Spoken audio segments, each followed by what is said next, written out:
late, you dickheads. Screw that guy. You know he tells people I'm a puke freak? Greetings, Zatashin Sentinels. This is Universe Unique, and today the truth comes to light.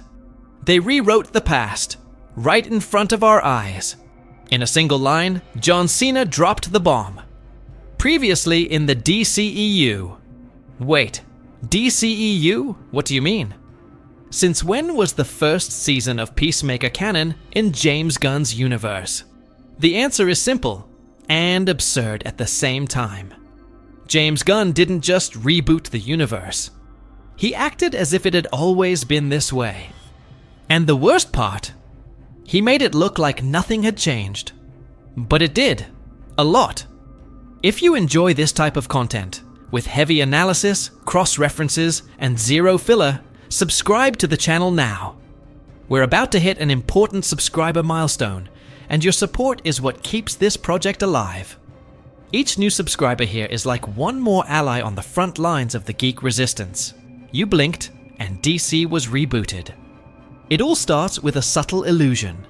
The previously on Peacemaker from episode 1 is interrupted by a new label. Previously in the DCEU. The phrase comes in like a joke, but it's actually an editorial move. What the series is doing here is a silent retcon, but an extremely strategic one. James Gunn reframed Season 1 as if it had always taken place within the new DCU, when in reality it was created long before the reboot. In other words, the audience that watched everything in real time now finds itself inside a new context, without ever having left the spot. But there's one detail nobody is talking about. The recap scenes were quietly reshot, with new dialogue and lines that didn't exist in the original episodes. For example, Adebayo's line about the Justice Gang replacing Justice League isn't a memory slip. It's a deliberate script adjustment. That's pure retcon. And it's not the only one. Throughout the episode, small moments are reenacted as if they had always been that way. But anyone who watched the first season back in 2022 feels that something is off axis. It's like watching the same chapter, but through a cracked mirror. Except now, the new game pieces are already on the board. Cornsweat's Superman, Guy Gardner as Green Lantern, and even references to events from the new Superman movie. But there's a twist no one is talking about. And it could completely change the way we'll see this new phase of the DCU. I'll get to that in a moment. By the way, drop a comment below telling me which city and country you're watching this video from. I read everything, and I want to know just how far this channel's army is reaching. If this type of content is keeping you connected with the hottest news and theories from the nerd universe, hit the triple kill. Like, comment, and share. They changed the name, swapped the faces, and introduced a new moral code. The group we see now is no longer the classic Justice League. It's the Justice Gang. And this isn't just one of James Gunn's stylistic whims, it's a redefinition of identity. A rupture with the legacy to establish what he called the new canon. The first time we see the new team together, the impact is both visual and narrative. David Corenswet as Superman, Millie Alcock as Supergirl, Guy Gardner, Mr. Terrific Hawkgirl. It's a hybrid lineup, somewhat experimental, that replaces the pomp and hierarchy of the old league with a more informal, almost corporate, dynamic. Even the team's behavior during the auditions for new members reflects this. They're not recruiting heroes based on merit. They're testing charisma, behavior, and tolerance for questionable jokes. But there's an important detail hidden in the dialogue between the members. Superman is not an official part of the Justice Gang. He works with them occasionally, but refuses to accept the idea of a team with sponsorship and political control, especially when Maxwell Lord is involved. This makes complete sense with the personality Gunn is building for the new Superman. A more ethical, more grounded hero who distrusts centralized systems of power. And it echoes classic comics like Superman for Tomorrow, where the hero distances himself from the government due to behind-the-scenes manipulation. But this exclusion also opens up space for something else. If Superman isn't the moral leader of the team, who will be? The silence surrounding the new Batman speaks volumes. We haven't seen him yet in the DCU, but his absence in this episode, combined with Superman's dissatisfaction with the current leadership, suggests Bruce Wayne will eventually take on that role. Not yet, but at the exact moment when Maxwell Lord is overthrown. And it's precisely this tension between state control and heroic autonomy that could set the tone for the next films. The name change to Justice Gang is more than a joke. It's a symbolic rebaptism. And if there's one thing comic book history has taught us, it's that every time the name changes, destiny changes too. The new DCU made its choice. The most hated and most memorable Green Lantern from the comics is now canon. Guy Gardner appears with his traditional bizarre haircut, but with an unexpected addition: a green magic carpet instead of the classic flight aura. This isn't just a visual gag, it's a symbol of the kind of reconstruction James Gunn is carrying out in the DC Universe. In the comics, Guy Gardner has always been the most unstable, arrogant, and unpopular Lantern, but also the most unpredictable. He's the anti-Hal Jordan, the anti-Jon Stewart, a character that's hard to stomach, but impossible to ignore. And Gunn uses this both as a comedic release valve and as an internal critique of sanitized heroism. In the episode, the scene where Peacemaker calls him a freak who likes being puked on might seem like a throwaway insult, but it's actually a way of reframing weirdness as something functional within the new narrative order. The truth is, ever since Aquaman left the stage, the DCU lost its favorite target for jokes. Peacemaker's obsession with eccentric heroes needed a new focus, and Gardner fits that role perfectly. He's ridiculous enough to draw laughter, but powerful enough to remain relevant. It's a risky move, but it aligns with the way Gunn has always written marginal figures, from Guardians of the Galaxy to the Suicide Squad. Visually, the choice of the flying carpet breaks from the classic Green Lantern Corps pattern. No other version of the character had ever used it. It's a direct joke about Aladdin, but also a way to distance Gardner from the previous Lanterns, especially Hal Jordan from the Snyderverse. And this change in form also symbolizes the new tone of the DCU. Less epic, more absurd. Less reverence, more satire. The most intriguing part is that, despite all this ridicule, Guy Gardner remains on the front line of the Justice Gang. That means, behind the caricature, there's narrative potential being held back. And when Gunn does that with a character, it's because he plans to break the pattern at some point. The joke will end, and when it does, he may become the most unstable piece on the new board. The first time Peacemaker crosses the dimensional portal hidden in his father's lab, he doesn't find monsters or catastrophes. He finds a perfect life. What seemed like just a visual gag, a mirrored version of his world, soon reveals something much deeper. This other universe doesn't just exist, it feels deliberately idealized. His father is alive, his brother too. Harcourt is emotionally stable. The house is clean. His reputation is flawless. And deep down, he knows.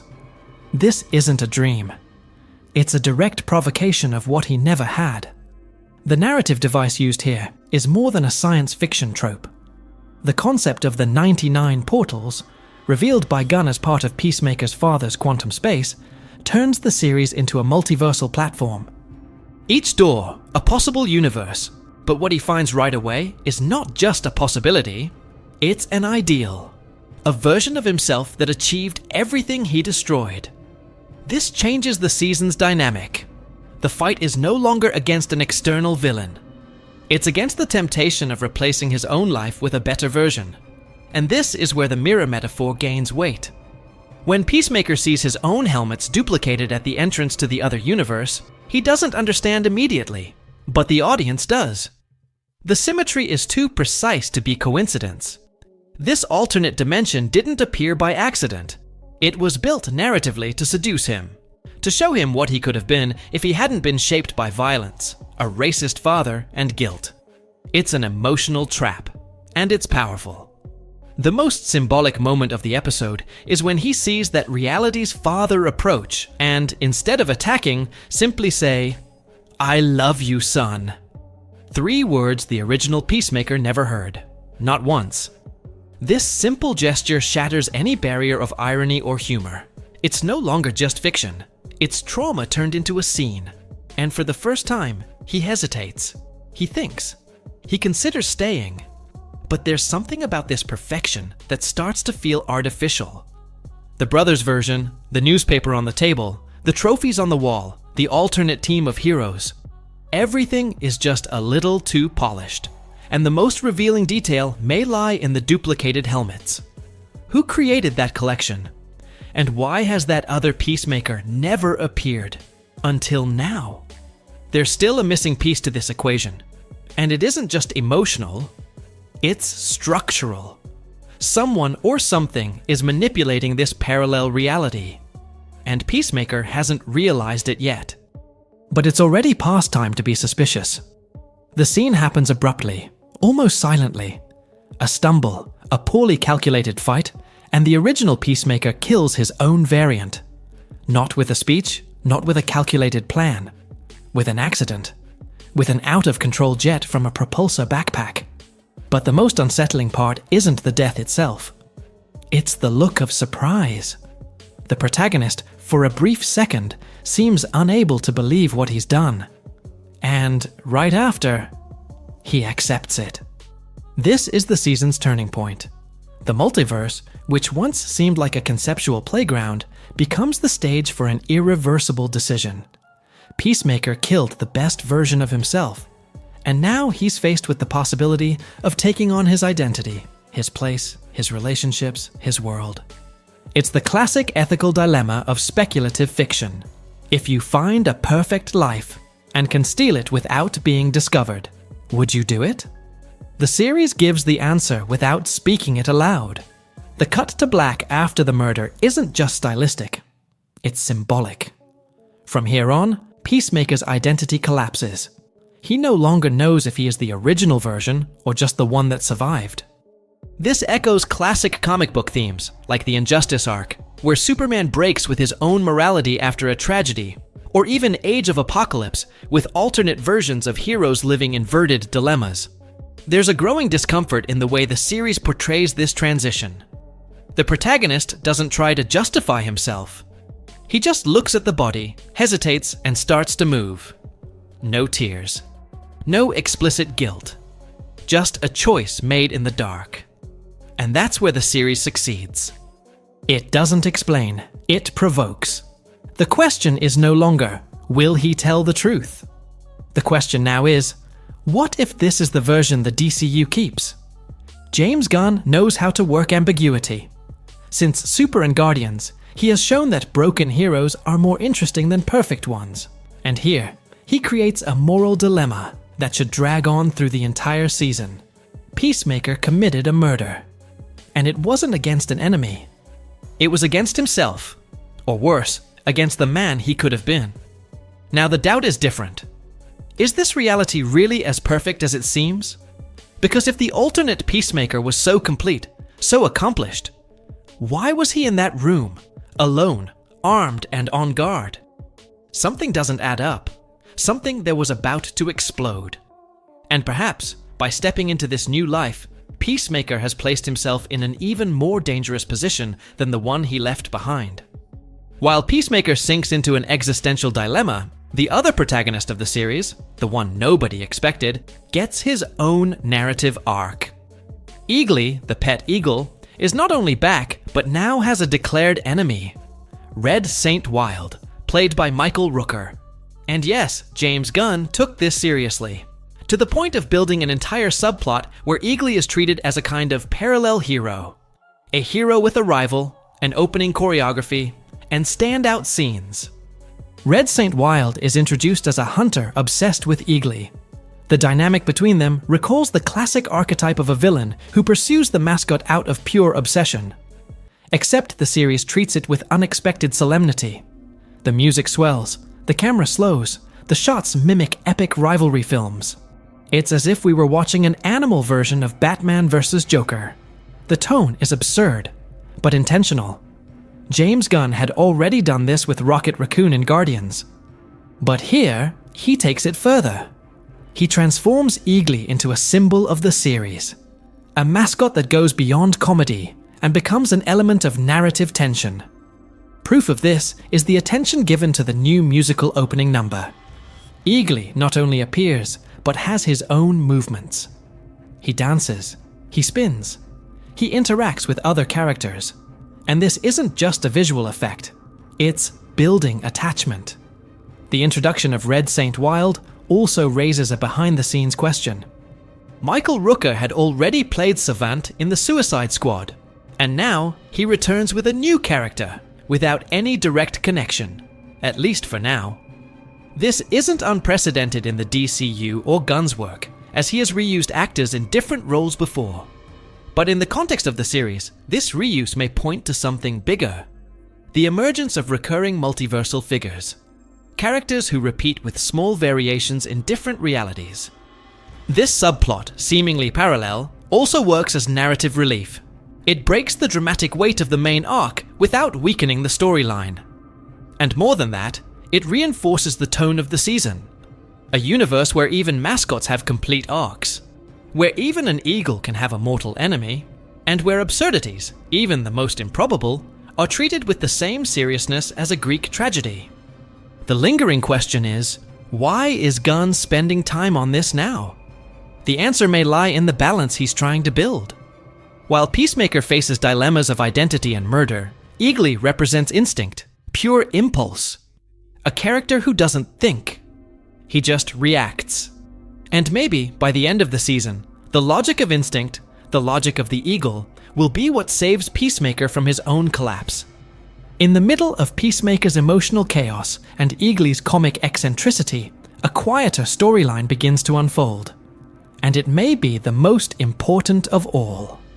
Maxwell Lord is back, now as leader of the Justice Gang, conducting public auditions with a coldness that borders on cynical. In the comics, he always moved between manipulative businessman and behind-the-scenes villain, but here he takes on a strategic role in the DCU, the political manager of metahumans. The interview scene with Peacemaker sums up this new model well. Instead of discussing tactics, dangers, or responsibilities, Lord and his allies, including Guy Gardner and Hawkgirl, spend the entire time making uncomfortable jokes, mocking the candidate's past, and exploiting his emotional instability. It's not a selection interview, it's a public display. And that says a lot about how the new DCU intends to deal with its heroes. This treatment reflects a historic turn for Argus itself. The agency, which once operated as a secret, militarized force, is now closer to a public corporation, with figures like Rick Flag Sr. stepping into leadership roles. And not by merit. Flag is there for revenge. He wants the agency's resources to hunt Peacemaker. And that transforms an entire organization into an instrument of personal vendetta.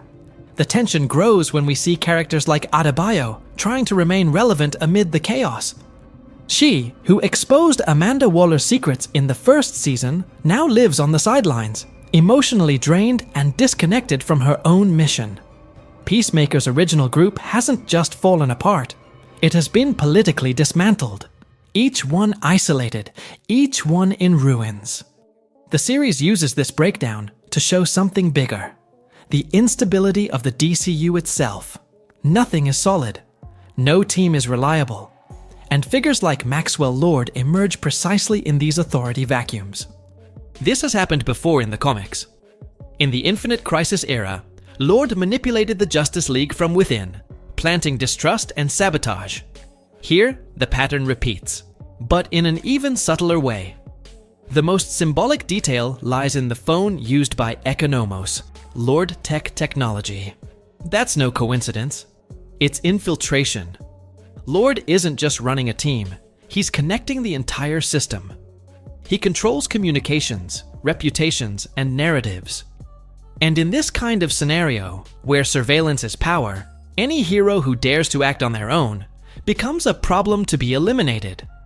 The conflict with Peacemaker isn't personal, it's structural.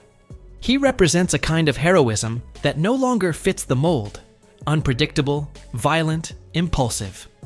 And the DCU that is being formed, with multiversal detection satellites, codes of conduct, and evaluation panels, no longer has space for that. The question isn't if Peacemaker will be hunted, it's when. And by whom. Because the hunt has already begun, and Maxwell Lord is only taking the first steps. At the end of the episode, the turning point isn't a battle, it's a decision. Peacemaker encounters his counterpart from another universe, engages in a brutal fight, and unintentionally ends up killing this other self. In shock, he makes the most impactful choice, to assume the life of the alternate Peacemaker. The choice seems logical in the heat of the moment. A life where his father loves him, his brother is alive, and he's respected as a true hero. But what is being left behind? This isn't just a swap of realities, it's an abdication. The DCU's Peacemaker, flawed, unstable, but constantly evolving, is replaced by an idealized version that may very well hide a new kind of prison. After all, what looks too perfect usually carries a hidden cost. And there are details in this new universe that drop hints that not everything is what it seems. The presence of newspapers with strangely convenient narratives, versions of characters with inverted personalities, and a meticulously organized order. And there's more. The choice to live this new life begins with a lie. He kills his other version, hides the body, and plans to usurp his identity. That carries weight. Not only moral weight, but symbolic weight. The series suggests that, no matter how much Peacemaker searches for redemption, he may be doomed to repeat the same patterns of destruction and denial. Escaping into an alternate universe doesn't erase trauma, it only covers it up. James Gunn seems to be building an arc here that challenges viewers to reflect on authenticity. What does it mean to be a hero in a world where image is everything? Where even feelings can be replicated? Peacemaker may have found a new home. But will he be able to live with the guilt?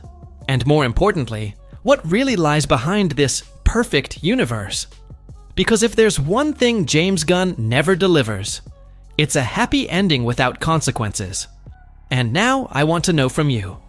From where are you watching this video? Which city? Which country? Tell me in the comments, because I read every one of them, and it's incredible to see how this universe connects so many different people. And if this type of content is connecting you with the hidden details and truths of the new DCU, subscribe to the channel. We're about to hit a very important milestone here, and your support makes all the difference. Plus, subscribers get immediate access to the hottest videos, exclusive theories, and deep analyses like this one. Thank you for staying until the end, and if you thought this episode was insane, just wait to see what's coming in the next chapters. See you next time, Sentinels.